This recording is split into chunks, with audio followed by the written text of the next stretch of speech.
మైసూర్ పాక్‌ని కొలతలతో చేసి చూడండి పర్ఫెక్ట్‌గా వస్తాయి. బయట సాఫ్ట్‌గా, లోపల క్రంచీగా చాలా టేస్టీగా ఉంటాయి.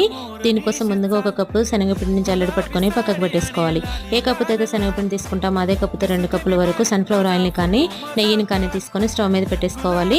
ఇప్పుడు మందపాటి పాత్ర ఒకటి పెట్టుకొని స్టవ్ మీద దీంట్లోనే 2 కప్పుల వరకు పంచదార, 1 కప్పు వాటర్ వేసుకొని తీగ పాకం వచ్చాక కొద్దిగా యాలకుల పొడి అలాగే జల్లెడ పట్టుకున్న శనగపిండిని కూడా వేసుకొని ఉండలు లేకుండా బాగా కలుపుకుంటూనే ఒక చేత్తో కలుపుకుంటూ ఒక చేత్తో వేడి చేసుకుంటున్న ఆయిల్‌ని స్టవ్ ఆఫ్ చేసుకొని ఆయిల్‌ని కూడా వేసుకుంటూ కలుపుతూనే ఉండాలి కంటిన్యూస్‌గా.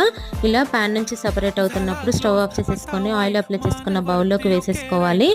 గట్టిగా నొక్కకూడదండి. పైన వరకు స్ప్రెడ్ చేసుకొని ఇలా కొద్దిగా వేడి చల్లారిన తర్వాత ఘాట్లు పెట్టుకొని బాగా చల్లారిపోయిన తర్వాత డీమోల్డ్ చేసుకొని మనకు నచ్చిన షేప్‌లో కట్ చేసుకుంటే టేస్టీ మైసూర్ పాక్ రెడీ.